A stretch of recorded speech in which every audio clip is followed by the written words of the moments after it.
tarde. Hoje, 11 de abril de 2024, mais um almoço aqui na Sociedade Médica de Sergipe, momento que nós nos congratulamos e também nos atualizamos em relação à área de saúde em nosso estado, em nosso país e até no mundo. Gostaria de lembrar que na semana passada nós tivemos aqui um seminário, né, sobre saúde e espiritualidade, e que a palestra inicial foi dada pelo professor Paulo César Frutuoso, e que ele falou sobre a face oculta da medicina, que é o tema de um dos seus livros, né? Ele que tem mais de 10 livros publicados, é um cirurgião oncológico muito respeitado, e a nossa casa estava lotada. Foi aqui no auditório, estavam presentes todas as entidades médicas e com seus presidentes ou representantes, e o auditório super lotado. Fiquei, né, até entusiasmado, porque nunca mais tinha visto o auditório com gente em pé, né? E assim, ele foi aplaudido, né, por minutos a sua palestra. Um colega muito simples, muito, né, espirituoso, como se diz. Então, foi muito legal. Eu queria fazer esse registro e provavelmente na nossa revista da Somésio terá mais fotos e mais informações sobre o evento. Na quinta-feira, nós não tivemos, né, o almoço devido, né, à tempestade que aconteceu aqui em nossa cidade, com alagamento de várias ruas. Isso, né, impediu o trânsito em toda a cidade. Então, foi realmente um caos dentro da cidade, mas, graças a Deus, não houve maiores prejuízos em termos de vidas ou até de materiais, que foram muitos, mas foram poucos.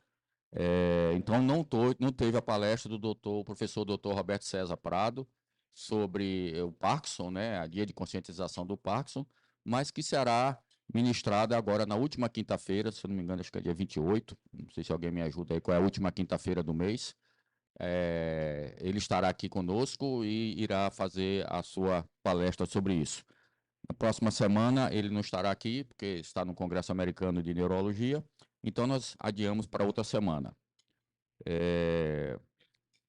Dia 25, então, a última quinta-feira do mês de abril, né? Então, dentro do mês de abril, que é o mês de conscientização da doença de Parkinson, né? Que é uma doença crônica degenerativa, né? Que afeta milhões de pessoas em todo o mundo e que precisa, sim, de uma maior conscientização, né, da comunidade e melhor entendimento sobre a doença. Mas também, continuando em relação à conscientização, né, das doenças, nós estamos aí, né, passando por várias epidemias, endemias, epidemias, pandemias, né, e nada melhor do que isso, do que a gente tentar, né, não esquecer a última pandemia, né, e tentar prevenir, né, para as próximas. É isso que a ciência vive disso, não é? Antes de continuar e falar sobre o nosso palestrante, eu vou passar aos colegas aqui das entidades médicas para outros informes que tenham. E também gostaria agora de dar aqui os parabéns, que está aqui hoje conosco, o doutor Regis Meira Júnior, né, filho do nosso ex-presidente, doutor Regis Meira, que é um dos pioneiros da oncorradioterapia aqui no nosso estado. E hoje é o aniversário dele e ele está aqui conosco, junto com o pai. E eu gostaria uma salva de palmas para o mesmo.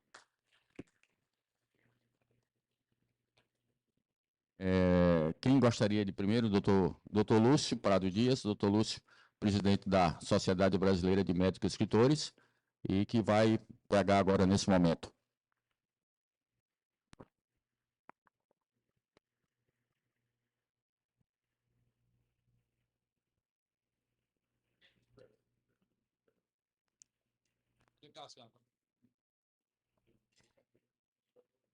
Boa tarde a todos. Primeiramente, parabenizar o nosso colega Regis, sempre está aqui conosco no almoço, e o seu pai, doutor Regis, também. Desejando muitas felicidades para você, né? Bom, eu vou pedir que ele coloque ali um PowerPoint com alguns convites, né? Queria reforçar o que o doutor Esmone falou sobre a palestra do doutor Frutuoso. Doutor Frutuoso, ele é espírita, né? Médico espírita e... Inclusive, ele faz parte da Academia Brasileira de Médicos Escritores, né? A Abrames. Ele deu uma palestra magnífica aqui, né? Foi uma coisa de quase 2 horas, né? Que o tempo passou e a gente nem percebeu que ele estava encerrando, mostrando toda essa questão que é muito perturbadora, né? Questão do espiritismo na medicina, a espiritualidade, né, também, né? Espiritualidade. Mas no caso dele é o espiritismo mesmo. Ele incorpora, né? Ele vários exemplos, né? De atuação, né? E aquela última imagem dele no final ali, ele colocando o Cristo, né? Como se estivesse participando daquele, segurando a mão do cirurgião ali naquela hora, né? Mostrando caminhos, né? E assim, foi uma coisa bem impactante, né?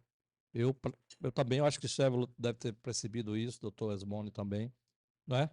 A plateia em silêncio, auditório lotado, colocaram cadeiras ali pelos lados, não tinha lugar mais para ninguém. Ele prendeu a atenção de todos ali. Lançou o livro dele aqui, uma recente, O Lado Oculto da Medicina, que pode ser adquirido aí nas livrarias. E ele tem 10 livros publicados. Está na fase agora de mais um. Sempre abordando esses temas, né? Viu, Henrique? Eu fiquei muito impressionado, realmente. Muito impressionado, porque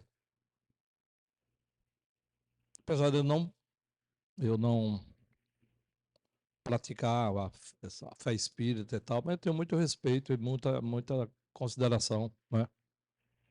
E, enfim, vale a pena as pessoas também que não vá pelo lado do espiritismo, mas pelo lado da espiritualidade da medicina é fundamental. Tanto que um dos temas mais abordados dos congressos de humanidades lá do Conselho Federal, que Henrique foi o criador e é um dos principais coordenadores ainda, é temas ligados à espiritualidade da medicina, doutora. E outras, as especialidades médicas estão colocando isso como um departamento já, não é? Cardiologia mesmo é um dos departamentos mais atuantes de espiritualidade, dentro da sua especialidade, né? É, exato. Na verdade, foi espiritismo mesmo, porque ele né? Ele trabalha no centro espírita lá no Rio de Janeiro, que cuida de muita gente, né? São números relevantes. Você passa aí. Bom, só para comunicar a todo mundo que está sendo lançado Percepções, né? É a nossa 8ª antologia. Percepções, a capa aí está na mão do doutor. Pode passar o próximo. Essa capa, volte. Essa, mais um. Aí. Não, volte. Próximo. Aí. Não, volte. É esse mesmo, é esse mesmo, é esse mesmo. Então, ali, inscrições até 31 de julho. Temos tempo bastante para vocês escreverem. A nossa meta é 25 participantes, como tem sido das últimas vezes. Já tem data para inscrição 31 de julho e tem data para o lançamento, 18 de outubro, Dia do Médico. E vai ser no Memorial de Sergipe dessa vez. Vai ser lá na Orla, no Memorial Professor Uchoa, né? Lá um espaço bacana, tem um auditório, um palco maravilhoso. A gente deve fazer um sarau chamado de Percepções e o lançamento vai ser lá, né? Dia 18. Aí, doutor Menilson, nosso colega médico, está lançando um livrinho dele hoje aí, chamado Dominó Entre Amigos. Isso aí é uma memória que ele levanta de um grupo de amigos, não necessariamente todos são médicos, alguns só médico é ele mais um, são amigos que ele, ao longo do tempo ele foi, que se reuniam sempre uma vez por semana para jogar dominó. E desse convívio nascem histórias, nascem conversas, né? Causos. E aí ele fez esse livrinho, é um livro curto, mas de memória que ele está lançando hoje no auditório do CDL, lá às 19 horas, a partir das 19 horas. Quem puder aparecer para prestigiar o colega, que é sobramista também, né? E tem participado das nossas últimas antologias. Pode passar. Antes, um pouco, às 18 horas, né? Vai ser lançado o livro Carlos Magalhães. Pode me chamar de Magá, que eu não me incomodo. Todo mundo sabe quem foi Carlos Magalhães, na imprensa sergipana e na vida pública de Sergipe, né? Carlos, um odontólogo, professor, gestor, e principalmente no rádio sergipano, da parte esportiva, ele teve um destaque muito grande, né? Hoje não faz mais, não pratica, Mas ele é o pai do nosso conselheiro federal, doutor Ricardo Scandian, de Melo, né?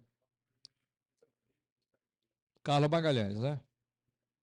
Então, assim, é um resgate da vida dele pelo escritor Antônio Camilo, né, que foi contratado pelas empresas que estão patrocinando esse livro, que é a ECA Construtora e a Urbana Incorporadora, patrocinaram toda a edição do livro, e o lançamento é no Museu da Gente. Então, assim, a ideia é passar lá primeiro, depois ir lá para a Benils. É o roteiro de hoje. Então, queria convidar todos vocês. Próximo. Perdemos 2 médicos nessa semana. Eu gostaria de deixar esse registro aqui, doutor Milício Machado. Milício Rezende Machado, né? Uma figura maravilhosa, né, Regis? Uma pessoa que trouxe uma grande contribuição na medicina de Sergipe. E um caso curioso, doutor Milício, foi da primeira turma da Faculdade de Medicina de Sergipe. Passou no primeiro vestibular. 54 participantes do vestibular, só entraram 6, 7. Ele foi um deles. Por motivos outros diversos, aqui ele não continuou o curso de medicina aqui. Ele terminou saindo da faculdade no primeiro ano e foi para o Rio de Janeiro. Matriculou na Faculdade de Medicina do Rio de Janeiro. Infelizmente, é uma experiência triste que ele diz e confessa, e que está no projeto Memória Viva, que a Somese publicou, que ele disse que foi um erro da vida dele ter ido ao Rio de Janeiro, né? Mas, motivada por alguns problemas aqui e uma perspectiva do Rio de Janeiro, ele foi para lá, mas ele sofreu um bullying. Naquele tempo não tinha essa palavra, mas ele foi muito perseguido pelos cariocas lá, que achavam que ele estava chegando lá para ocupar espaço, e sofreu, tanto que desistiu. Voltou, chegou para o pai, seu Milício Machado, disse: pai, não vou ser mais médico. Desisti, não quero mais. O pai disse: não, senhor, você vai ser médico, que é o sonho que você quer. Milício Machado, o pai dele era uma pessoa muito importante, ele sempre foi, né? Proprietário de muitas terras e empresário, uma pessoa do bem, né? Toda a família são pessoas maravilhosas. Mas o pai disse: não, você vai ser médico, é o seu sonho. E não vai ser as dificuldades que vai tirar você disso, você vai ser médico. E ele conseguiu entrar na Faculdade Baiana de Medicina da Universidade Católica de Salvador e fez um curso maravilhoso lá, William, com destaque, um bom aluno, e formou-se lá, e depois, então, chegou a trabalhar um pouco e veio para Sergipe. Aqui, então, ele se integrou com aquele novo grupo da ginecologia e obstetrícia de Sergipe, na época comandada pelo doutor Hugo Gugel, doutor Dalmé Machado de Mello, né?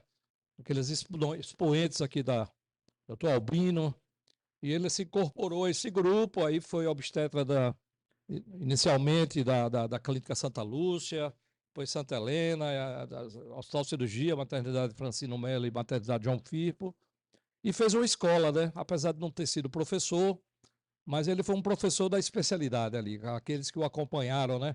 Como Paulo César, Menilson, Paulo César principalmente, André Fortes, muito ligado a doutor Bilício Machado. Ele se foi segunda-feira, né? E deixou esse legado importante. E agora, recentemente, foi ontem, eu acho, né? Dia 10, doutor Luciano, né? Luciano, eu convivi com ele tempo de faculdade. Acho que alguns aqui também, né? Luciano Dominoni, você também, né? Era psiquiatra, uma pessoa boa praça. Eu nunca mais tinha tido contato com ele. Não sei. Não sei maiores detalhes sobre ontem. Consegui a tempo de botar para lembrar quem era doutor Luciano, né? Mas eu tive um tempo com ele lá no SVO, da Secretaria de Saúde. No tempo que eu estava por lá, ele passou por lá também. Era psiquiatra. Era psiquiatra. E tanto que a São Marcelo colocou uma nota, né? De pesar. Então eu queria deixar esses registros aí para ficar documentado. Pode passar? E agora eu passo para o William. Passa aí para ver se tem alguma coisa depois dele, depois você volta aí para ele. Para a semana tem um livro importantíssimo. É um livro da quem gosta de história de Sergipe, e esse livro é imperdível. As Ezequias do Monsenhor Olímpio Campos. É escrito por Ana Maria Fonseca Medina e professor Cláudio Franklin, né? Em conjunto, eles fazem esse livro, que vai lançar dia 17 de abril, portanto, vai ser de próxima quarta-feira, né? Acho. Quarta ou quinta, às 17 horas, no Museu da Gente Sergipana. Passa aí o próximo. Pronto. Aí eu passar para o doutor William agora, né? Tem mais alguma coisa na frente? Não. Para ele fazer o convite, então, para essa sessão aí. que vai acontecer da academia. Pronto, serei rápido. Boa tarde a todos. Eu começo fazendo um elogio aos donos do restaurante, viu, Osmone? Depois se transmite para eles, porque eu sempre que posso venho aqui e uma das coisas que me atrai, entendeu, é o prato, a comida, viu? É. A comida é adorável, viu? Eu saio daqui realmente satisfeito. É uma das coisas que atrai, viu, Marco? Porque as outras são várias, uma delas é revê-los, viu? Um ambiente agradável, rever os amigos. Aqui nós temos boas histórias, tá? Você ainda é jovem, mas nós que chegamos antes, não foi fácil, viu? Aprontar esta casa para a posteridade, tá? Isso eu já sugeri ao Lúcio, que o próximo livro da Sobrames seja sobre esse tema. Bom, concluído então, mas tem um outro problema com relação ao almoço, viu, Osmone? Eu preciso emagrecer, o meu médico me falou que eu tenho que perder 10 quilos, já perdi 5.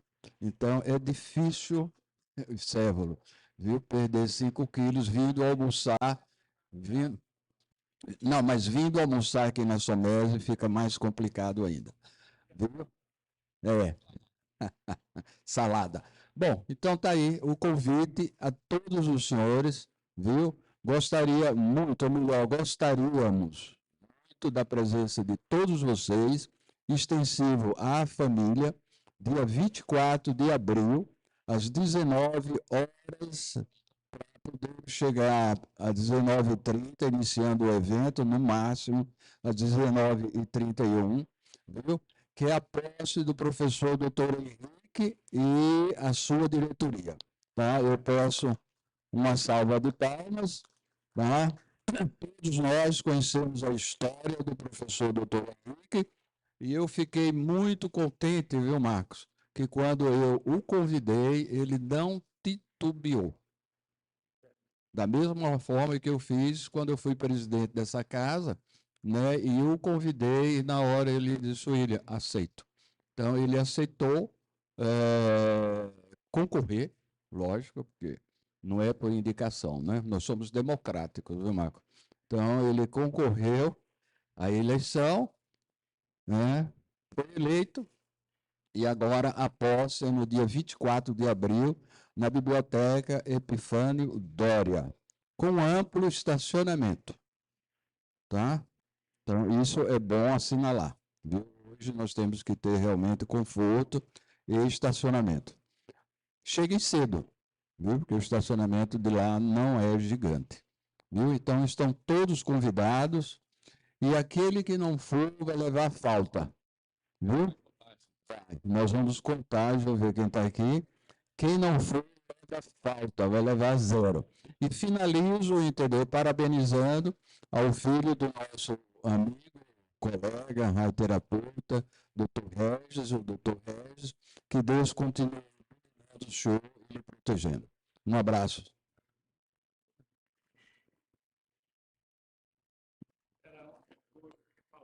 No currículo de doutor Henrique Batista, da academia. A única,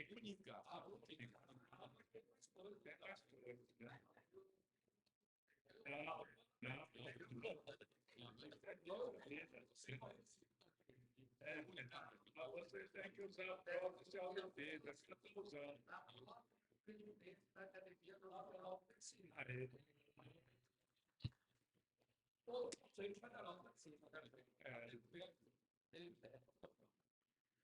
Vamos lá. Bom, pessoal, então, só lembrando também, né, do jornalista Carlos Magalhães, professor Magá, doutor Ricardo, que é o filho dele, também é da nossa diretoria, né, é nosso segundo secretário, está sempre aqui conosco, além de ser nosso representante no Conselho Federal, né, de Medicina, e bastante atuante, né, nós sabemos disso. Apesar de ser um anestesista com muitas atividades, mas mesmo assim ele é bastante atuante, né, na nossa área, e temos uma honra de tê-lo conosco aqui em nossa diretoria também. Bom, agradecer aqui também a presença aqui. Nós temos sempre alguns advogados aqui presentes também. Hoje tem dois aqui, né? A Clarissa e o Dr. Regis aqui conosco também. Obrigado vocês por estarem aqui conosco. Enriquece bastante, né, o nosso conhecimento. Nós estamos sempre consultando e eles também estão tendo conhecimento médico conosco, né? Então, a troca de informações muito boa durante esse momento. Bom, mas agora nós convidamos, né, o professor Dr. Marco Aurélio de Oliveira Góes. Marco Aurélio é sergipano, formado pelo UFS, especialista em infectologia e medicina da família e comunidade, mestre em saúde e ambiente pela Universidade de Tiradentes, onde eu também fiz, e fomos contemporâneos, e doutor em ciência da saúde da UFS, não é isso? Muito bem. Ele hoje é professor adjunto, né, da UFS e atualmente trabalha na Secretaria de Saúde, de Estado da Saúde, como diretor de vigilância em saúde.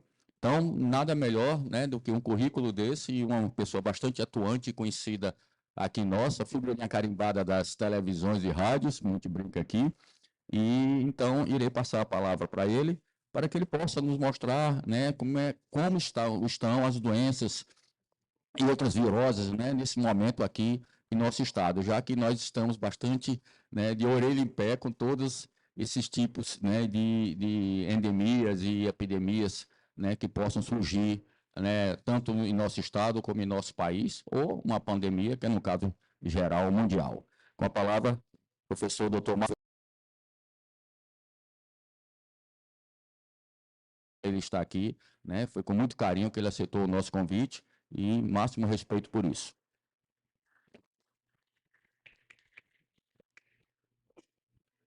Fico sentado.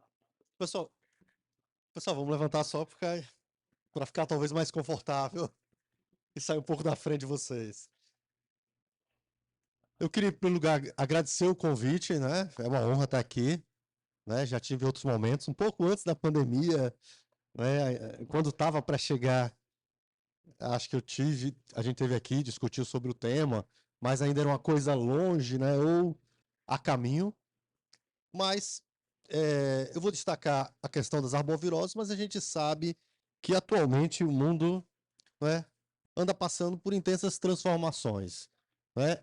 É bem verdade que quando a gente pensa naquela questão da transição epidemiológica, uma tendência que existia era as doenças infecciosas cada vez mais diminuírem, né? Menos de 5% dos óbitos serem por doenças infecciosas e as crônicas, né, as cardiovasculares, neurológicas, as neoplasias aumentarem, né? Isso é um processo que tem acontecido, mas principalmente, e aí a gente lembra muito dessa última década, mas principalmente se a gente pegar lá da década de 1980, essas coisas têm mudado. Com o aparecimento de uma pandemia mais silenciosa, mas que avançou para todo mundo, com a pandemia do HIV/AIDS, né, que se espalhou, um vírus que talvez já tenha surgido há mais de 40 anos, pelo menos ali antes, né, dos anos 80, mas que se tornou uma grande pandemia e trouxe para o mundo essa questão, que as doenças infecciosas, que os agentes infecciosos estão em constante, né, mutação, alteração, adaptação, né? E isso tem a ver com o estilo de vida, né, com hábitos, com as mudanças ambientais, né, a toda essa perspectiva das temperaturas estarem cada vez mais altas. Então, os vetores se adaptam mais às áreas urbanas, né? As cidades invadem áreas silvestres e os mosquitos, né? E os outros agentes também têm que se adaptar. E isso a gente começou a passar a ter nesse último século algumas epidemias, né? Doenças que a gente chama ou de emergentes, que são coisas que estão surgindo, ou reemergentes, coisas que já existiram, né? Que já foram problemas de saúde pública e que, né, retornam como um grande problema de saúde pública. Então a gente tem nessa última, se a gente for pensar, né, nesse século, né, a gente teve em 2009 a pandemia de influenza H1N1, quer dizer, já é conhecido que influenza é um vírus que tem uma grande possibilidade de mutação, porque circula tanto em seres humanos como em suínos, em aves migratórias, né? Então, tivemos uma pandemia de influenza H1N1, o vírus ainda circula entre a gente e está dentro da vacina, né, que está agora também sendo aplicada, ele virou endêmico no nosso meio. já tivemos o SARS-CoV, né, os coronavírus aí causando pequenos surtos e ameaças de epidemias antes dessa grande epidemia do SARS-CoV-2, né, do vírus da Covid. Mas, junto a isso, a gente teve também nesse século algumas alterações aí, incluindo a dengue, que desde a década de 80 já está no Brasil, e aqui em Sergipe desde 96, né? Quando eu era. Vocês falam que era tão jovem assim, mas não sou tão jovem assim. Em 96, né? Foi quando eu fazia residência. Não tinha ainda dengue aqui, mas já tinha o Aedes, mas pós-Precaju de 96, teve a primeira epidemia aqui, já tinha na Bahia, né, mostrando essa facilidade que os vírus têm de chegarem a outras áreas. Né? Então, e desde então a gente vem enfrentando a dengue. Né? Quando eu voltei da residência, aí em São Paulo também não tinha dengue, né, na época, e quando eu voltei para aqui, em plena epidemia de dengue também, já comecei a trabalhar, né, além da assistência, muito na saúde pública, né, e aí a gente já vem com esse enfrentamento à dengue há algum período. E esse enfrentamento para a dengue e para as outras arboviroses é bastante complexo. Né? Tanto que o Aedes aegypti ele já tinha sido erradicado do país com a erradicação da febre amarela urbana. Né? Mas desde que ele é reintroduzido, né, desde que ele se reintroduz aqui nas Américas outra vez e se urbaniza, essa erradicação se torna agora impossível, porque ele é bastante adaptado ao meio urbano. Então, qualquer local pode acumular o criadouro do Aedes, né? Então, é difícil ser destruído, precisa de uma ação contínua, né? Precisa de uso de inseticida de forma continuada. Então, a nossa estrutura de cidades né, no nosso país e nas zonas tropicais, que é onde ele domina, e subtropicais, ele favorece, né? As cidades são desorganizadas, né? A população tem questões ambientais importantes. E desde que eu voltei aqui da residência em 2002, 2003, a gente já tinha sempre uma expectativa que daqui a 10 anos vai sair a vacina da dengue, né? E já vinha essa história desde a década de 80, que é uma grande dificuldade ter uma boa vacina, uma vacina que consiga lá chegar aos seus perto de 100% de proteção, né? Chegamos a uma primeira aproximação disso agora, né, com a liberação, vou falar um pouquinho dela mais tarde, mas ainda não é a vacina ideal, né? Ainda tem 2 doses, ainda é produzido só por um laboratório, é importada, o laboratório não consegue nem entregar ao público, e até o privado tem faltado também, porque o mercado principal, né, é o do SUS, que é o grande consumidor. Então tem sido um grande desafio, né? E no mundo isso, né, a dengue ela tem aumentado de forma global em todo o mundo, né, nas últimas décadas. Isso se deve muito às condições climáticas e à adaptação do vetor. Né? Então a gente tem nas zonas de climas tropicais. Opa, e subtropicais, principalmente nas áreas urbanas e semi-urbanas, né? A dengue grave tem sido uma das principais doenças graves que causam morte, né, em crianças na América Latina. Não existe um tratamento específico, então não tem uma produção de nenhum medicamento, então roda-se muita coisa aí, muitas promessas, mas assim não tem, né? Isso é um aspecto negativo, mas também é um aspecto positivo, que o tratamento que existe é um tratamento barato e que é o mesmo que serve para as formas graves e para as formas brandas e graves. Mas, quando se consegue tratar adequadamente os casos graves, mesmo assim se tem uma letalidade ali com taxas abaixo de 1%.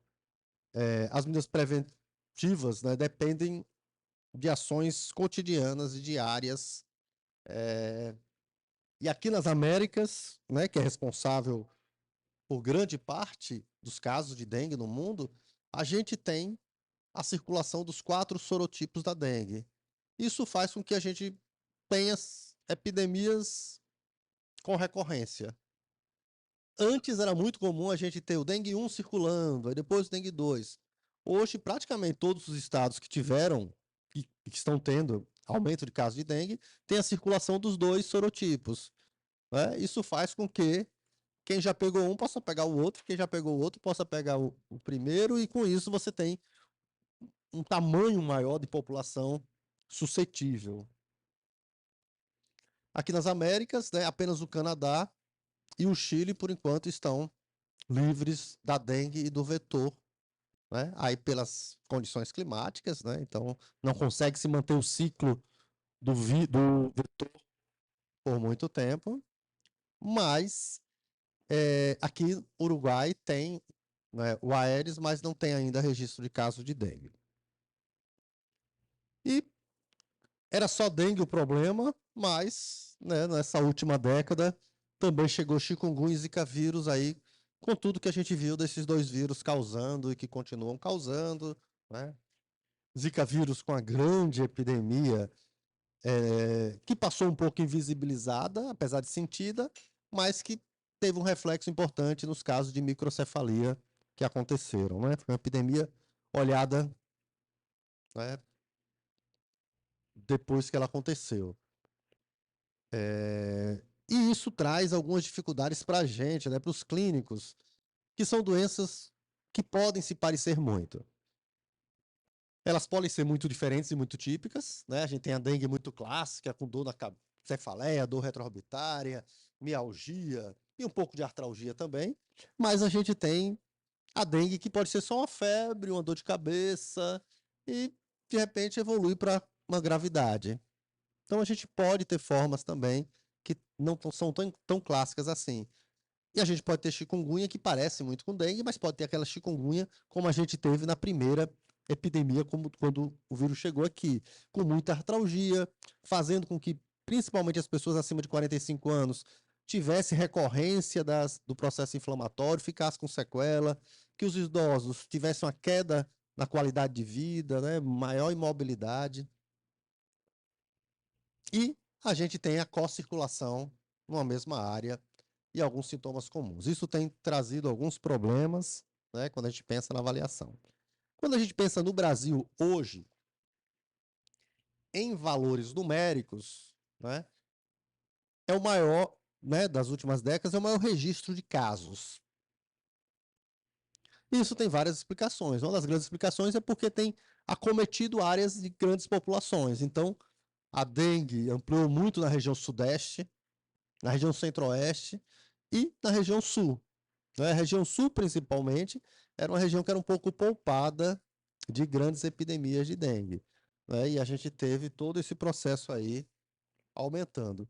E isso faz com que, né, a gente já tenha, né, confirmados mais de 1.200 óbitos, fora os em investigação, né? Mais quase 2.000, 1.800 óbitos. Então, em investigação, né, esse é um número que a gente divulga muito, mas ele, às vezes, é porque não colheu os exames específicos, né? Porque todo caso de óbito de dengue se faz um processo para tentar identificar se a causa foi a dengue mesmo, né? Se tem comorbidades, ou se foi problema na assistência àquele paciente. E aí a gente tem o grande problema também, essa investigação, que são as declarações de óbito, com os problemas recorrentes de seu preenchimento, que deixam a situação bem específica. Alguns estados, esse ano, já decretaram emergência, situação de emergência. Não é uma situação de calamidade. Na realidade, a situação de emergência é um modo, né, de atender uma portaria do Ministério que faz com que possa ser enviado recurso extra emergencial para ser utilizado. Para isso tem que ter alguns critérios, principalmente que mostrem que você tem uma desassistência na saúde já ali, que já está demonstrando realmente uma situação de epidemia. Aqui é uma comparação dos casos do ano passado no Brasil com desse ano. E aí é o que é uma coisa que a gente sempre tem que tentar diferenciar. É habitual que a gente tenha um aumento de casos de dengue. Para o Brasil, um pouco mais precoce, e para a gente aqui em Sergipe, começa um pouco mais tardio, né? Que é a sazonalidade, que para a gente coincide com a sazonalidade dos vírus respiratórios também. E quando a gente tem de forma concomitante isso ocorrendo no espaço, né, a gente pode ter questões de assistência, né? Então, é um grande desafio, principalmente, né, as epidemias de dengue, às vezes se concentram nos adultos, às vezes a gente tem muita criança suscetível, então a gente tem epidemias que afetam muito crianças, né? Eu acho que quem lembra, em 2008, a gente teve uma grande epidemia de dengue aqui no estado, mas que teve características diferentes, que acometeu muita criança e que as internações eram prioritariamente crianças com derrames, coisa que a gente não via anteriormente.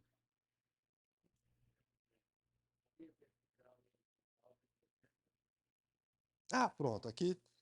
Então, aqui a gente tem, né, na epidemiologia a gente usa muito esse. Aqui são as semanas epidemiológicas. Aqui é trabalhando por semana, porque como essa doença, e aqui é número absoluto de caso, desse ano até aqui, e aqui o do ano passado, para a gente fazer um comparativo por semana epidemiológica, que a semana começa no domingo e vai até o sábado. Número de casos aqui, né? Bem maior. Temos problema com essa informação de dengue? Temos. Por quê? Porque os casos do ano passado são casos que já foram encerrados, que a gente já sabe, foi dengue, não foi dengue, confirmou, descartou. E esse ano, a gente diz que são prováveis casos de dengue. E por que não usa só confirmado? Porque o confirmado, às vezes, demora a ter essa confirmação. Então, se a gente usar o dado do confirmado, a gente perde o tempo em dizer, olha, está aumentando o caso, a gente precisa agir. Confirmação de caso. A dengue ela não é uma doença que exige que seja sorológico. Ela pode ser clínico-epidemiológico também. Né? Então, a gente vai falar um pouquinho disso, acho que. Aqui eu botei por mês, né? Mas é o mesmo. Aqui, pronto, aqui é por mês, e aqui o número de casos, né? Mostrando que mensalmente também. Abril ainda está assim, né? E quando a gente olha para o mapa do Brasil, em termos, né, dos casos deste ano, as maiores incidências, né, a gente observa que são em áreas de grande população, né, os maiores aqui, e a gente foi tendo essa ampliação, né? É claro que a gente começa, né, a gente está por aqui ainda, aqui, mas a gente sabe que os estados do Nordeste agora é que entram numa tendência de crescimento de casos. Então, é um tempo de monitoramento maior. Aqui, né, uma coisa, assim, uma particularidade daqui, do Acre, na verdade, é que como a gente trabalha com esses casos prováveis, aqui, nessa análise do Acre, especialmente, foi visto que muito exame estava dando negativo. Suspeito de dengue com exame negativo. Então, começou-se a fazer a pesquisa de outros vírus, e aí mais da metade dos casos das sorologias processadas tem dado o vírus Oropush, que é um outro vírus que se transmite até com mais facilidade, porque é pelo maruim, né? Então,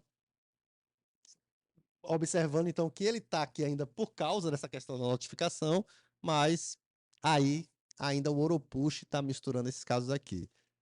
E como é que a gente não sabe que tem Oropush no resto também dos casos? Então, aqui em Sergipe, né, mesmo, 10% dos casos que são negativos se envia para um painel para testar Oropush, Maiaro, outros vírus, arbovírus também aí que existem no Brasil. Por enquanto, nenhum desses foram isolados. Minas está em ampla epidemia também. Cadê Minas? Oh.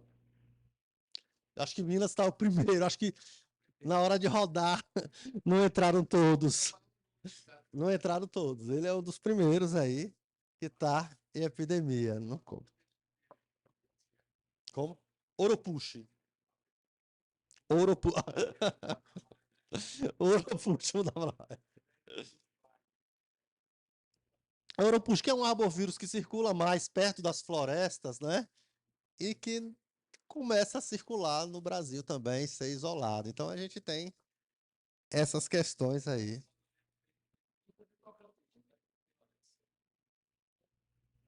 Aham.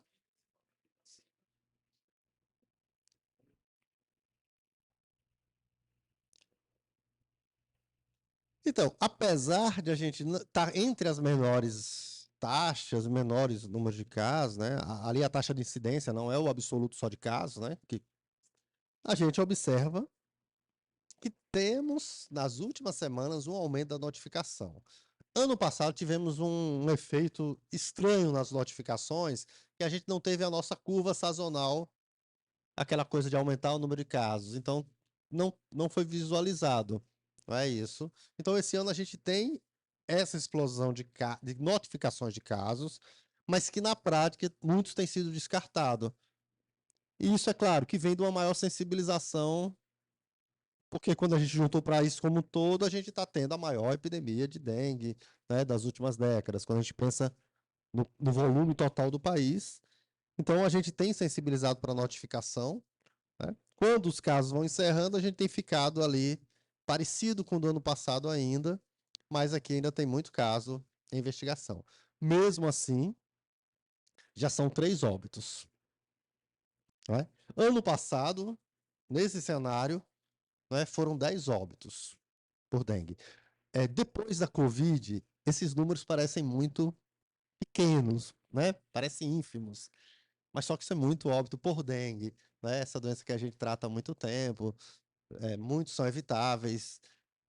Tem tido outras características, né? Por exemplo, pessoas com anemia falciforme podem ter formas mais graves. Então, a gente tem visto outros cenários também que têm levado ao óbito por dengue.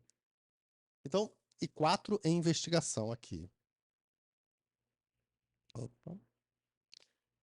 Eu trouxe aqui os dados de chikungunya também, ó, para a gente ver que a chikungunya também tem esse comportamento sazonal. Aqui é por semana epidemiológica e o número de casos.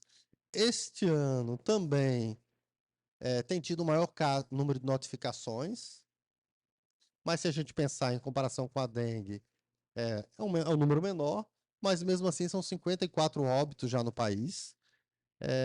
E essa notificação ela também tem aumentado, porque como aumenta a dengue, quando se tem dúvida do que acaba notificando as duas coisas.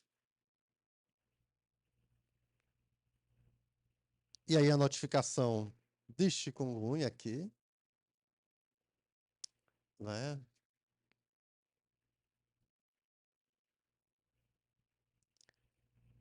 Aqui em Sergipe, ano passado, né? E este ano a gente começou a ter esse aumento agora aqui também. Esse ano já teve um óbito por chikungunya aqui no estado. Então, chikungunya antes era uma doença, quando ela foi discutida a introdução dela, que talvez ela não tivesse letalidade, que ela deixasse sequela. Mas ela também é capaz de fazer uma síndrome, né, de desregulação imunológica, de você ter formas graves, seja meningia, né, e seja sistêmica também. Aqui é a Zika no Brasil, como tem se comportado. Então, esse comportamento dessa barriguinha sazonal, ele é relativamente comum porque é o período de maior replicação do vetor, então facilita a transmissão no período. Não é Zika nenhum óbito, relativamente poucos casos, mas Zika tem todo o problema, né? Que além de ser uma doença de transmissão vetorial, também pode ser uma doença de transmissão sexual, né? Então, aqui em Sergipe, então Zika aqui é o do ano passado, e desse ano o menor número de casos. Então, do ponto de vista epidemiológico e entomológico, é um grande desafio. Mas para a gente na clínica também é um grande desafio suspeitar de dengue de forma oportuna. Né? Eu trouxe isso porque isso é que eu tenho conversado muito com os colegas. Né? Quando a gente investiga óbito, a gente vê que no prontuário talvez tivesse tido muitas oportunidades ali de você mudar aquela história. Né? Então, conseguir identificar precocemente, né, os pacientes com dengue, os aspectos importantes, né, isso aí pode facilitar e ajudar, né, na sobrevida daquele paciente. Então, e outra medida muito importante para evitar os óbitos é a organização dos serviços, especialmente em surtos e epidemias. Então, um hospital que atende sua demanda espontânea, em uma epidemia de dengue, não dá para manter do mesmo jeito, o médico, o pediatra, cada um só atender. Não, tem que reorganizar o serviço, tem que ter ação, né, da equipe de enfermagem ali já em fazer prova do laço, ter hidratação já disponível para que as pessoas se hidratem, né? Porque muitas vezes a gente chega no serviço de saúde, passa sede, porque não tem água, não tem um copo de água. Então, se a gente estiver pensando numa fila de gente esperando, o tratamento que é a hidratação, a gente está promovendo a desidratação durante o atendimento, né? Mas é um sofrimento. Você chega para visitar um OBS, você não bebe água, você tem que pedir alguém, né? E isso precisa se reorganizar, principalmente durante surtos e epidemias, né? Agilizar o atendimento, classificar o risco. Então, o que é essencial no atendimento, eu trouxe algumas questões, o objetivo não era focar a clínica, mas uma das principais coisas que a gente precisa ter é suspeitar que aquilo pode ser dengue. Pelo menos pensar, pode ser dengue? Porque se eu achar que não pode ser dengue, eu não vou tratar como dengue, não vou colher exame para dengue, não vou hidratar como eu tenho que hidratar com dengue e posso prescrever medicamentos inadequados. Então, notificar o caso, né? Então, os serviços de saúde precisam ter estrutura para notificar, porque é o que dá o termômetro de se está aumentando, se está diminuindo.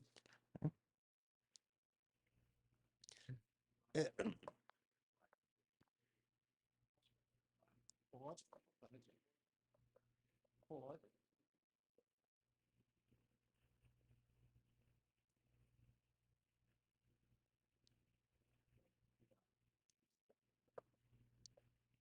Então, eu acabo trabalhando, como trabalho também na universidade, a gente acaba trabalhando com algumas pesquisas de campo, de observar também, né? Tinha essa curiosidade, olha, não está tendo dengue, está tendo, então o que é que tem muito?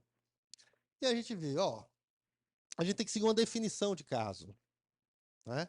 E aí a gente entra naquele grande problema, né, que os pacientes reclamam muito, que eu vou só traduzir, né, que essa importância de que a primeira coisa é identificar que aquilo é um suspeito de dengue, para que eu não cometa questões né, equivocadas, né, condutas equivocadas. Então, se eu tenho febre, cefaleia, mialgia e artralgia 24 horas a um dia, e se eu nego outros sintomas, eu tenho uma virose? Provavelmente é uma virose. Pode ser muita coisa no primeiro dia? Pode ser muita coisa. Mas a gente vive numa área de transmissão de dengue. Ninguém está falando que tem sintoma respiratório, que está tossindo, que está corizando, para eu pensar numa virose respiratória. Estou pensando numa virose sistêmica. Né?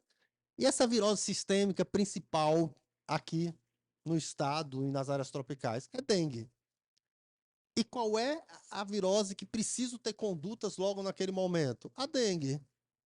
Ah, mas pode ser uma gripe que vai... Bom, aqui eu não tenho indicação de usar ainda Tamiflu, nenhum outro... Não, posso ver como é que isso vai se transformar. A dengue é uma doença dinâmica. E aí, se eu não suspeito, né? Pronto, eu não suspeitei, então eu não tenho responsabilidade porque eu não suspeitei. Se eu não suspeitei, eu posso fazer o quê? Não fazer o tratamento adequado, né? Utilizar aí um carimbo que muitos colegas têm utilizado nas urgências, né? De um anti-inflamatório não hormonal com um anti-inflamatório hormonal, né? Uma dipirona, isso melhora a dor. É claro que o paciente vai sair mais confortável, mas talvez ele esteja adicionando um risco a mais a essa pessoa durante a sua evolução, porque há uma contraindicação de utilizar anti-inflamatórios, né, na pessoa com suspeita de dengue. E, fora isso, você não faz a hidratação adequada da pessoa, né? Tratamento de hidratação. Mas isso aqui pode não ser dengue. Pode não ser dengue. Daqui a 24 horas ele pode ter apresentado outra coisa, pode até ser uma doença bacteriana, né? Mas, nesse momento, em todos os consensos, em toda a literatura, isso é um caso suspeito de dengue.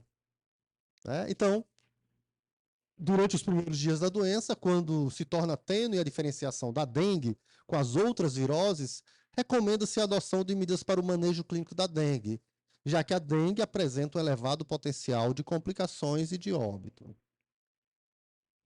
E quando a gente investiga os óbitos, né, tem-se visto que muitos são evitáveis. né? E que há uma potencial falha na assistência.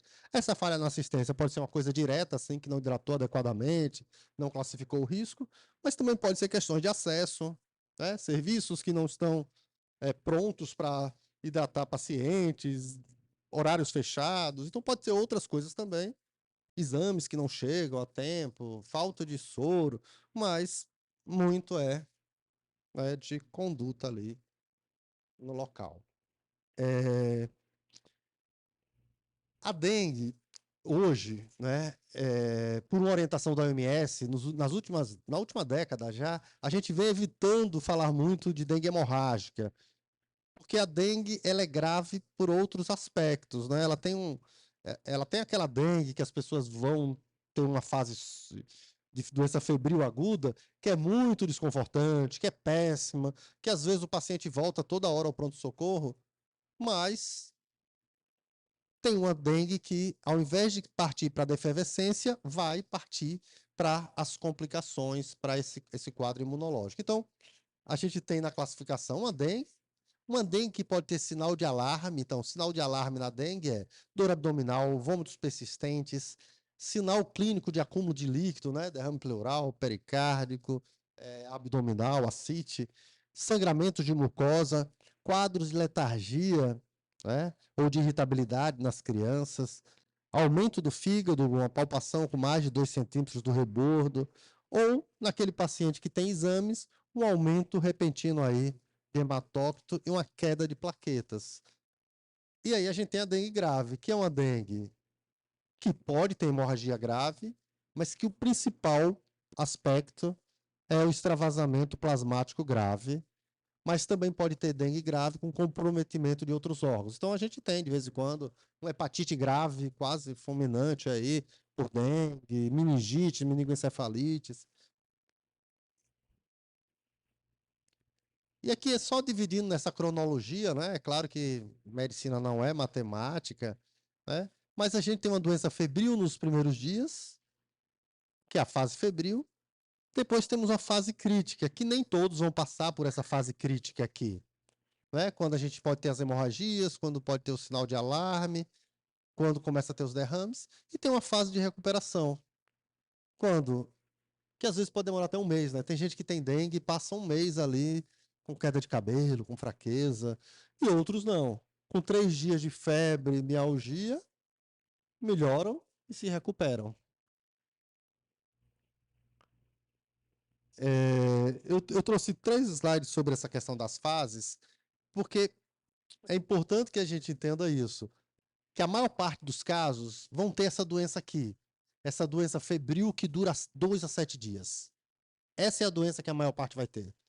E que depois vai recuperar. E o que é que melhora esses dias? Repouso, hidratação prescrita, né? É uma hidratação para o adulto aí de 60 ml por quilo, né, dia, né? Distribuído ali pelo menos 1/3 de soro de reidratação oral e o resto de água, né, e de sucos. E o grande problema que a gente tem na dengue é que não é possível prever desse paciente no começo se ele vai ser uma forma grave. E isso traz o que de problema? Uma demanda. Que aí todos aqueles casos de dengue, que às vezes o profissional diz, é só uma virose, tudo aquilo pode ser dengue.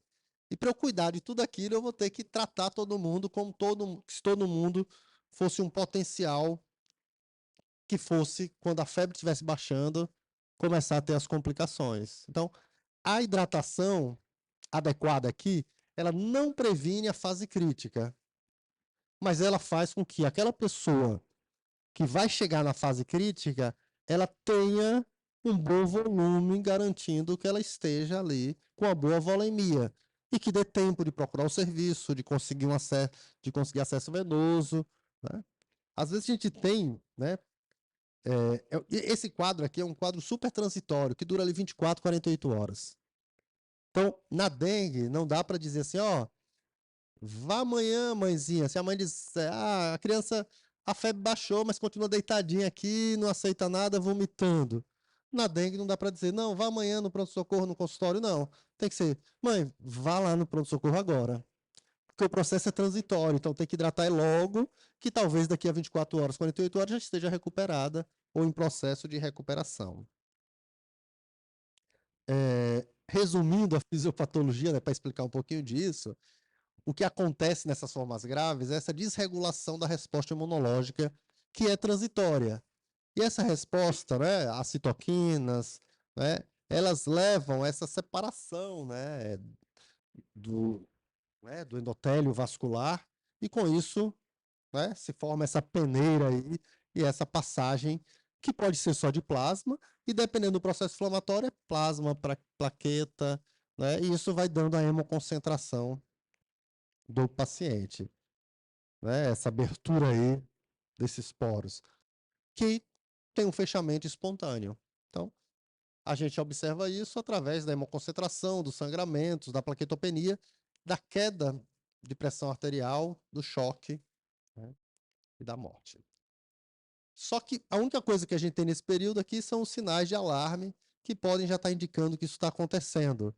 Então, só reforçando, né, sinais de alarme que a gente tem na dengue, isso é importante, olha, na outra epidemia de dengue em 2008, quando se tinha muitos óbitos, eu já trabalhava investigando também óbitos, a gente tinha óbitos que era assim, a pessoa chegou com dor abdominal, aí o prontuário às vezes tinha história de gastrite e dor abdominal,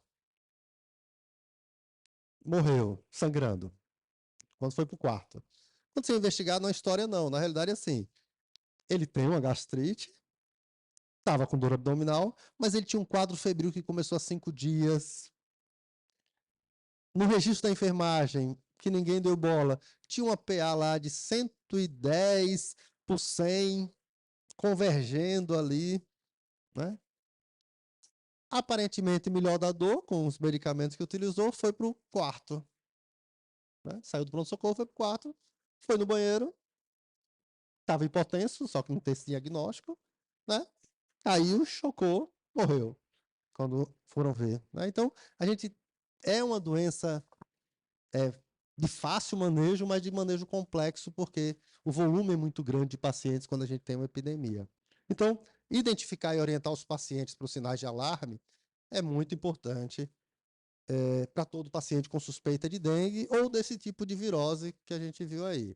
Então, existe uma classificação, né, que baseia-se nisso, né, se é um caso comum, se é um caso que tem alguma possibilidade de complicação, como em pessoas com mais de 65 anos, gestantes, né, pessoas que vivem sob alguma vulnerabilidade, né, que aí tem uma prioridade, mas é uma prioridade não urgente, e temos esses que têm sinal de alarme, que são já prioridade maior, e vermelho, que são os que estão em choque.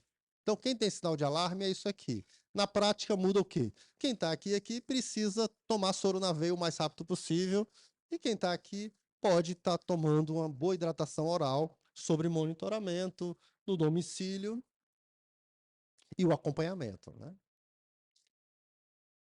Esse é o último slide. Então, o que é que a gente tem hoje?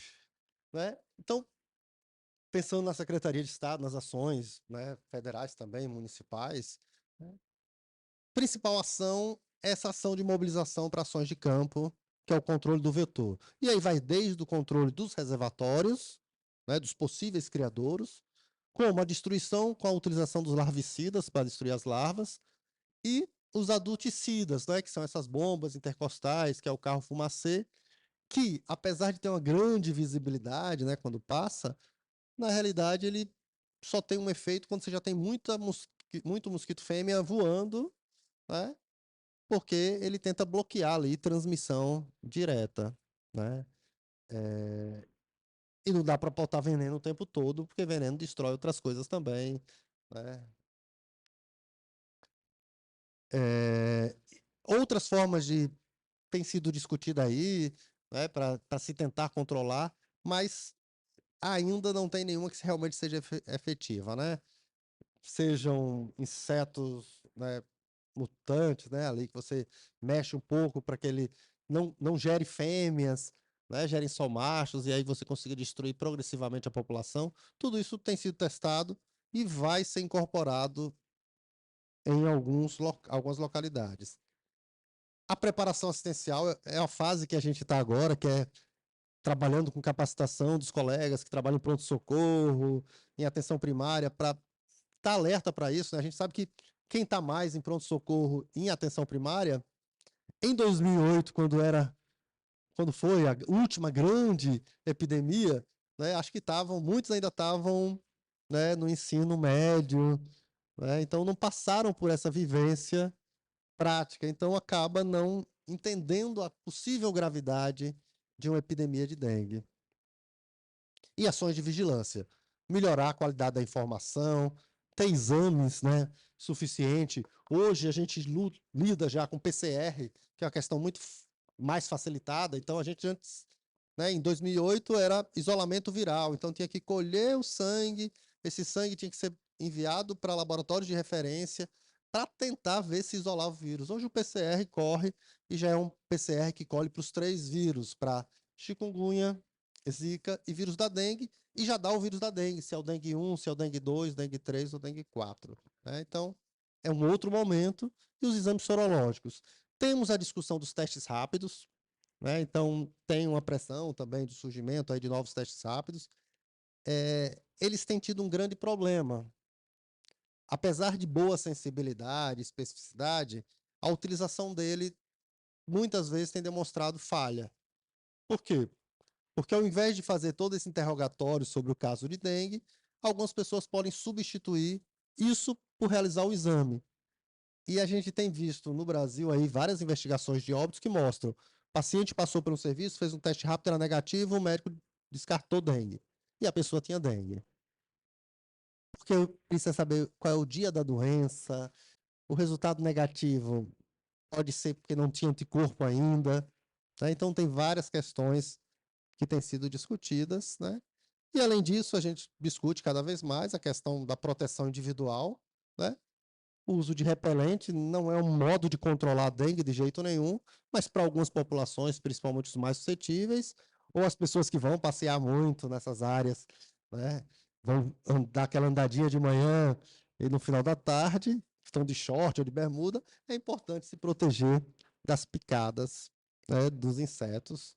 E a vacinação, que está sendo incorporada, mas que ainda não traz um efeito no impacto da pandemia. O Brasil incorporou algumas doses que conseguiu do laboratório, algumas doadas, outras já compradas, mas ainda a decisão tripartite foi, ir para as áreas que estavam tendo o maior número de casos, não pensando que isso vai combater a epidemia, porque não tem efeito, mas para começar a vacinar com a população estimulada. Pelo menos a população está motivada para se vacinar porque está vendo uma epidemia ali. Distribuiu para 10 regiões, né, para alguns municípios que estão nessas regiões. O problema que teve, no começo desse mês, né, semana passada, vários municípios que receberam as doses, Sergipe não recebeu nenhum município, estavam com doses não aplicadas já para vencer agora em maio, mesmo sendo poucas doses. Não, Sergipe não teve, Sergipe não recebeu, não entrou no... Não recebemos doses, né? E aí a gente teve esse cenário de ter que relocar de cidades, né? São Paulo, capital, não tinha recebido, mas tinha cidade do interior, Campinas tinha recebido. Então teve que relocar um pouco dessa dose, porque não estava sendo aplicada e ia perder o tempo da validade. Então, é um desafio.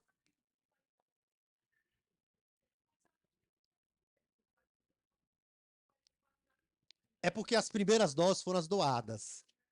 Foram as doadas. E as doadas, elas entraram ainda, quando elas entraram no país, ainda estavam sobre a questão de utilização com licença provisória, com a licença da primeira. Então, elas vão ser revalidadas, mas elas estão com esse prazo mais curto, né? E como tem todo um processo de revalidação, mas geralmente, logo quando elas começam a ser aprovadas, elas entram com um prazo menor mesmo.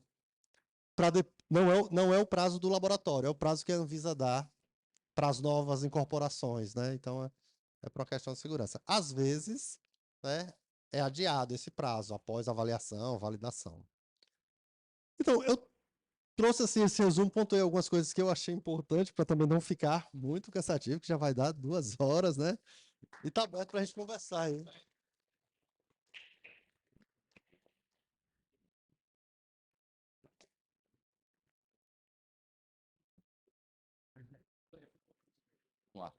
Bom, gente, foi ótimo, né? Acho que agora todo mundo está pronto para ir para a linha de frente, atender os casos aí de suspeita de virose, né? Então já estamos bem orientados em relação a isso. Acho que até os advogados já aprenderam bastante com isso aí agora, né? Então, sempre é bom, né, aprender, sempre é bom saber. Bom, vamos pedir alguns comentários rápidos aí. Acho que doutor Henrique, doutor William, doutor Anselmo. Tá bom. A minha, Tá a minha vendo? pergunta Doutor Henrique. é rápida. Obrigado, presidente. Parabéns e obrigado pela. Muito satisfeito com a sua explanação sobre esse tema, que é de grande importância para toda a sociedade sergipana, do Brasil, de um modo geral. Nós estamos vivendo uma situação de epidemia no Brasil, principalmente em Minas Gerais, gravíssimo, em São Paulo também. Enfim, aqui no nosso estado, nós, como você explicou muito bem, a situação está mais sob controle, né? Agora, gostaria de saber sobre os municípios que têm maior número de casos aqui em Sergipe, e eu gostaria também de fazer um comentário nessa última parte que você falou, que é a questão da vacinação, porque, na verdade, a gente já conhece bem a doença. Essa doença se tornou urbana, ela é nossa agora, pertence a todas as cidades. Nós conhecemos o quadro clínico, nós conhecemos a situação epidemiológica, nós sabemos que o governo faz campanhas e a gente não pode dizer que não existem campanhas de esclarecimento da população. Então, existe a ocupação desordenada das pessoas em várias áreas da cidade, contribui para isso. A educação das pessoas também contribui, porque apesar do esforço, não como mutirão, como foi feito antigamente, mas campanhas sistemáticas, regulares, né, que a Secretaria de Saúde faz. Então, é uma doença que a gente já conhece bem, continuamos com ela. Portanto, é de aceitar que ela é urbana, é nossa, e nós temos. Então, a questão toda está na vacinação. E nós sabemos que são 4. Então, as dificuldades são, como você disse, são 4 sorotipos. Então, talvez eu fique pensando, a dificuldade de fabricação de vacina passe por aí. Mas eu talvez vejo que não. Talvez exista o fato da doença ser subtropical e tropical. Então, os países ricos não se interessam muito por essa. É isso que eu queria que você comentasse. É isso mesmo? Por que é que nós não temos ainda essa vacina? Só podemos controlar essa doença com vacinação. Não tem outro jeito. Nós temos que vacinar. Então, a pergunta vai por aí. E gostaria que você fizesse alguns comentários. Quais são os medicamentos que as pessoas devem evitar? A automedicação, que é um grande problema nosso. Então, com certeza, não é por atingir países, né, da zona tropical e subtropical, né, o investimento é bem mais restrito em pesquisas, né? Então, há muito investimento em pesquisa epidemiológica, mas pesquisa de alto custo, né? A gente vê que, além dessa perspectiva agora, né, dessa vacina japonesa, né, temos também o Butantan, em um pool aí de laboratórios também produzindo uma que talvez vá ser melhor, porque vai ser dose única, né?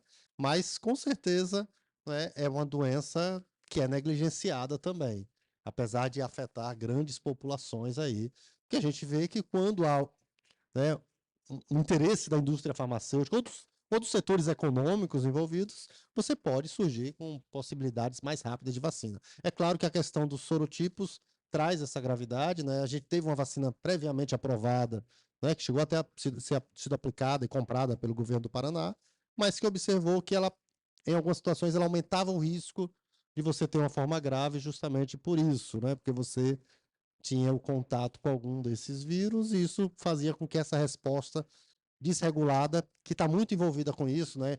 Com você ter tido doenças prévias, ter tido dengue prévia por um sorotipo, traz esse risco de você trazer. Então, essa foi a primeira vacina, assim, que surge, mesmo não dando uma proteção de 100%, né? Foi essa que não trouxe risco e que trouxe um fator de proteção importante.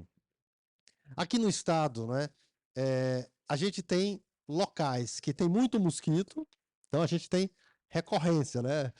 Simão Dias, Laranjeiras, né? São locais que os índices de infestação sempre são altos, né? A doença ela está mais presente onde tem mais gente. porque o vetor, a mosquita consegue picar mais gente com mais rapidez entre o doente e o são e faz a explosão de casos, né? Então, a gente tem na área metropolitana de Aracaju a concentração dos casos, né? Então, mais de 50% dos casos, né, estão por aqui, né?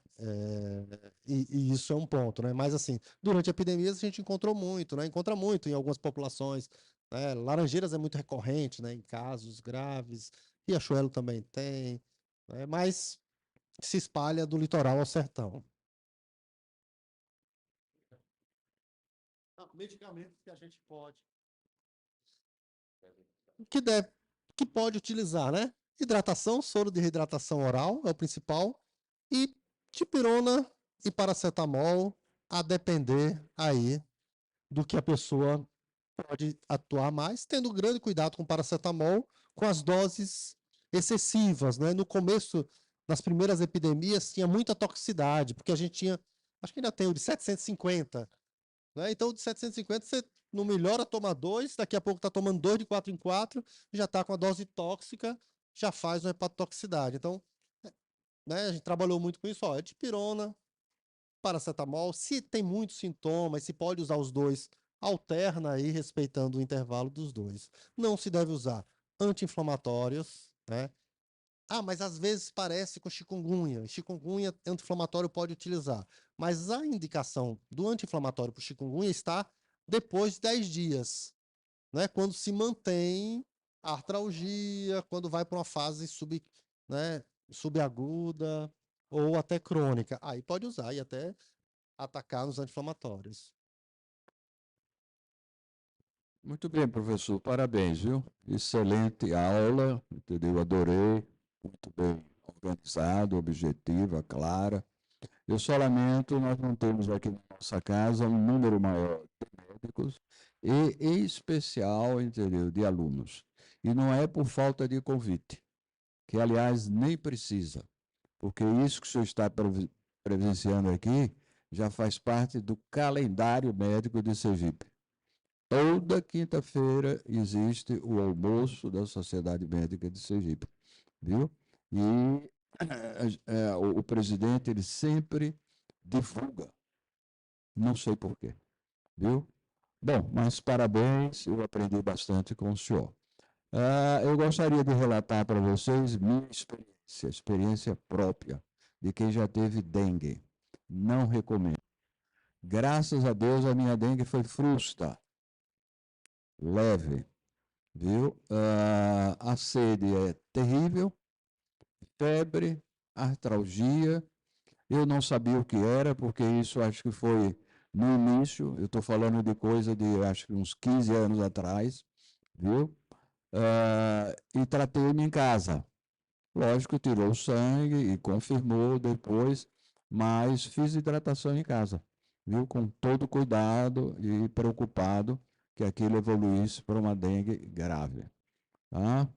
A pergunta que eu te faço é o seguinte: o senhor recomenda para a nossa idade, minha idade, ainda vacinação? Quais são os riscos? Deve-se tomar ou não, ou aguarda-se um pouco mais? A segunda pergunta: os serviços públicos fazem PCR ou não é rotina? Começar pela vacinação, né? A vacina, quando ela foi aprovada, né, ela tem uma restrição de idade. Então, ela foi aprovada até os 60, né?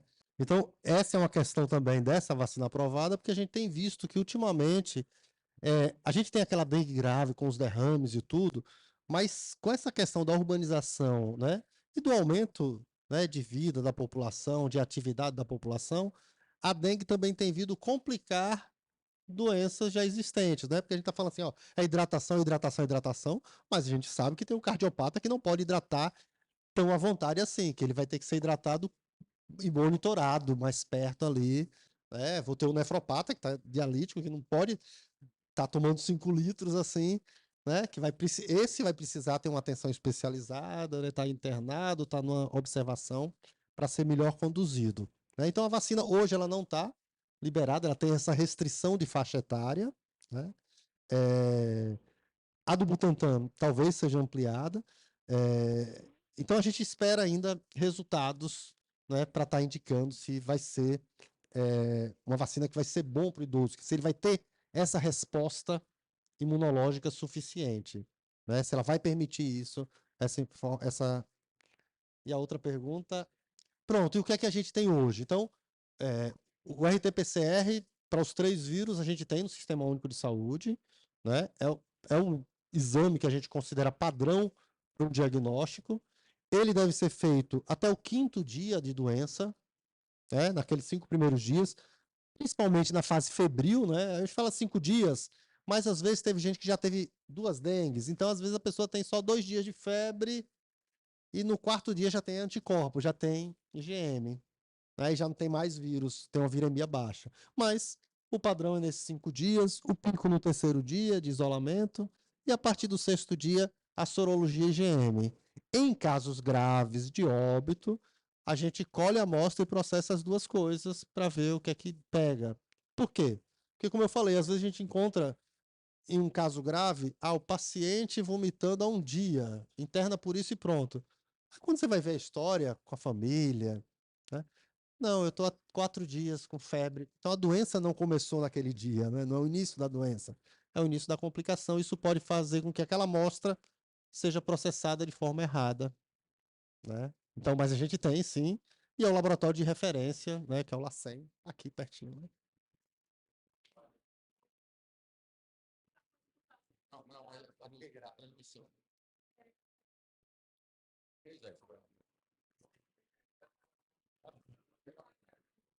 É o seguinte, como os casos de gravidade da dengue são geralmente quando a pessoa se reinfecta, teve uma dengue há algum tempo atrás, não sabe qual é o vírus, mas quando se tem outra dengue, é pior, cada vez pior. E aí eu não entendo por que a vacina, são 4 vírus no caso, né? Aí vamos dizer, a pessoa teve 2 ou 3 tipos de dengue, aí tem o 4º, que a pessoa não teve. Pode ter uma reação àquele 4º, ou não, não é isso? Então, nessa tecnologia atual dessa vacina, não tem sido visto isso, né? Então, na realidade, o que se observou até é que quem já teve uma está até mais protegido. Não deixa de ser uma realidade porque já foi vacinado por uma, né? Se for o vírus 1, já teve, ele já está meio vacinado para um. Então, nessa nova, né, que foi lançada e que tem sido aplicada, não tem sido visto isso, né? Nos modelos anteriores se observou isso, esse risco. Isso é que trazia, né, trouxe esse atraso, né, no surgimento aí de uma boa vacina. Eu assim, tenho uma desconfiança sobre a vacina por causa disso, porque se o pior é a reinfecção, então você Isso que foi essa luta se aí, vacinar sair essa vacina. com vírus vivo, né, poderia acarretar uma coisa mais grave, uma doença mais grave. Outra coisa é o seguinte, houve uma época em que tinha dengue em cidade do Rio de Janeiro, vizinha uma cidade de São Paulo, e São Paulo não tinha dengue, lembra? É, e agora também no sul, teve uma época da epidemia que teve aqui. Inclusive, nós trabalhamos juntos, lembra dos plantões lá do João Alves, né? E você ia fazer a supervisão e orientar e tal, a gente estava junto lá. E hoje em dia o sul também está. É o que está acontecendo talvez com o Uruguai. O Uruguai não tem, por enquanto, não é isso? Mas daqui a pouco ninguém sabe, porque o sul não tinha dengue, ninguém entendia por quê.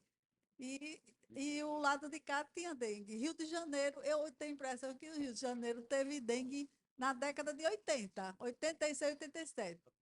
Eu tive dengue naquela época grávida, eu fiquei toda pintadinha, vermelho, só que naquela época eu não fazia sorologia nem nada, mas eu atendia pacientes que ainda achavam que era dengue. Você acha que foi depois de 90, né? A década de 90. Oficialmente, assim, de ter uma grande epidemia aqui, não, aqui Aqui teve gente em Aracaju e Sergipe não tem foi histórico, 96. não tem histórico, não. 96, depois de março, no período de transmissão, meio pós-Precaju, porque na Bahia, assim, já tinha só a pesquisa do Aedes, assim, o Aedes está presente, já tinha, o que está acontecendo no Uruguai, o que acontecia no Rio Grande do Sul antes era o quê? Tem a presença do vetor, mas não tem a doença. Quer dizer, lugares que têm uma estação fria muito longa, faz com que o ciclo de transmissão ele possa ser meio interrompido, mas com essas mudanças, esse aumento de temperatura tem aumentado a área, né, e a possibilidade. Então a gente passou muito tempo assim, tendo mosquito aqui, tinha caso na Bahia, né? O que aconteceu em São Paulo, né? Quando eu fui para a residência em São Paulo não tinha caso de dengue. O Rio de Janeiro, em várias áreas, as primeiras epidemias, as grandes epidemias, vinham do Rio de Janeiro mesmo, né? Mas ainda tinha essa questão do vírus estar, e hoje a rapidez é muito intensa, né? Zika vírus e chikungunya chegou sem a gente perceber. A gente fazia um monitoramento, entrou ali pela região norte, tem um caso em Feira de Santana, de repente, surto de epidemia, porque as viagens, né, a população de vetor, a circulação das pessoas hoje é bem mais rápida do que era no século passado. E por que escolheram crianças de 10 a 14 anos para aplicar a vacina, né? Então, eles saíram com a orientação que a OMS fez, baseado em alguns estudos que mostravam que, além de ter uma melhor resposta imune, né, era um público que estava internando muito no mundo. Aqui em Sergipe, no Brasil, e na maioria dos estados discutindo, não é a experiência, né? A gente tem ou crianças menores ou adultos, normal, né? Então, foi baseado nisso que se escolheu começar por essa faixa etária e ir subindo à medida que as doses chegarem. Você tem, assim, já algum resultado, se aconteceram alguns efeitos colaterais dessa vacina ou não? Olha, tem vacinado muito pouco, né? E os efeitos adversos que têm sido descritos, né, têm sido semelhantes, né, às vacinas de maneira geral. Então, Tá pela quantidade ainda. alguma hemorragia, Não efeitos, sepse, né? Porque não efeitos relacionados à doença, né, e um pouco mais relacionados às alergias, né, às questões ligadas aí às outras vacinas. Ok. Doutora Clarissa. Primeiro, parabenizar pela palestra e pergunta como leiga, né? O meu condomínio faz aquele fumacê. Faz um fumacê toda segunda-feira, parece. E aí é sempre uma guerra no grupo do condomínio, porque uns dizem que aquilo ali é muito tóxico, não sei o quê, uma guerra. Eu queria saber, tem essa indicação mesmo de fazer esses fumacê?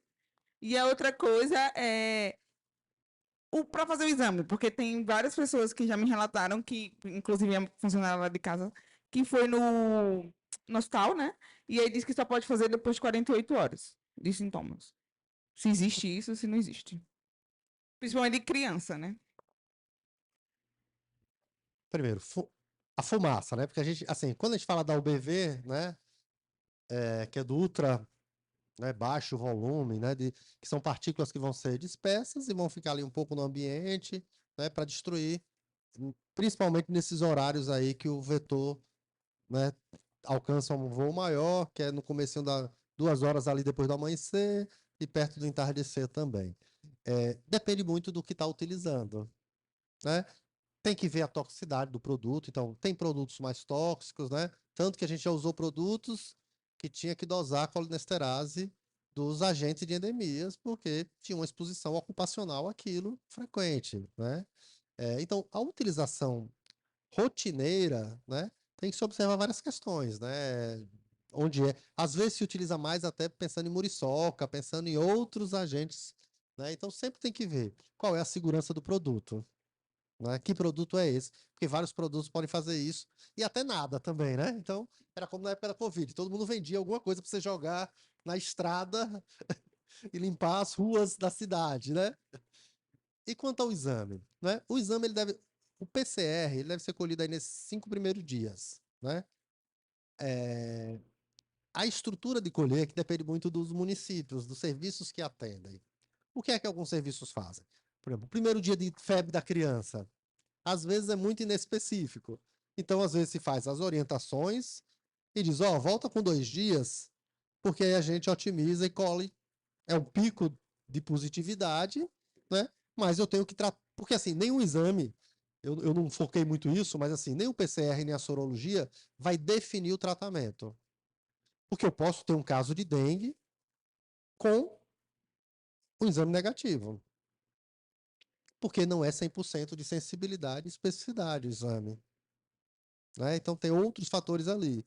Então eu tenho que cuidar desse caso, né? Na criança é mais específica por isso, porque às vezes febre e irritabilidade começa em toda a doença. Então os pediatras têm um trabalho um pouco maior que é acompanhar isso, ver se no segundo dia está do mesmo jeito, se apareceu alguma coisa nova. Então algumas instituições podem optar e dizer, ó, o melhor dia para a gente colher é o segundo dia. Bom, terminando pela brilhante exposição do nosso professor, eu gostaria aqui de pedir ao nosso secretário, diretor secretário e futuro presidente da Academia de Medicina, que passe as mãos aqui do professor Marco Aurélio. O nosso livro aqui já publicado há alguns 2 ou 3 anos atrás, o Memória Viva da Medicina Sergipana, já que ele é sergipano, se formou aqui, então ele vai se divertir aqui vendo, né, o nome de alguns colegas nossos aqui que ainda vivos, né, falaram um pouco da sua história na medicina de Sergipe. Professor, a foto, por favor.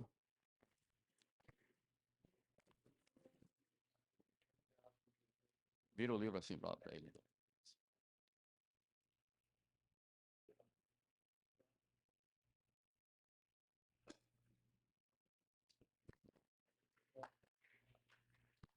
Eu gostaria também de passar esse outro volume também da Memória Viva, né, para 2 pessoas aqui presentes, acho que vai servir aos 2, né, ao Dr. Regis, que é uma memória viva da medicina sergipana, né, eu acho que é um dos que mais conhece isso nesse momento, junto com o Dr. Henrique aqui presente também, e ao jovem Regis que vai, né, poder atualizar aqui o seu conhecimento, né, em relação aos nossos médicos memoráveis do nosso estado. Queria os 2 aqui presentes e a Cévolo para entregar os 2.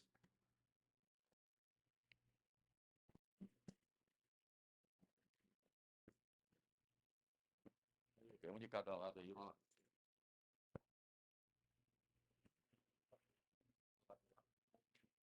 Fica aqui com vocês.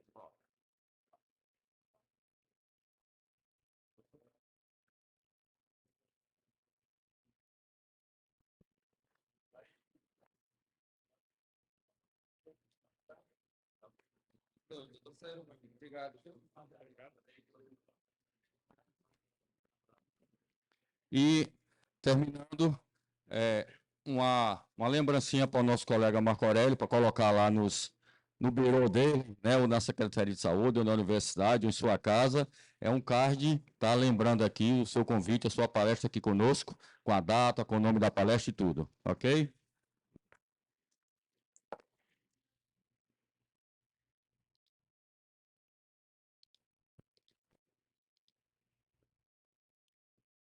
Vamos para cá, para tirar a foto final.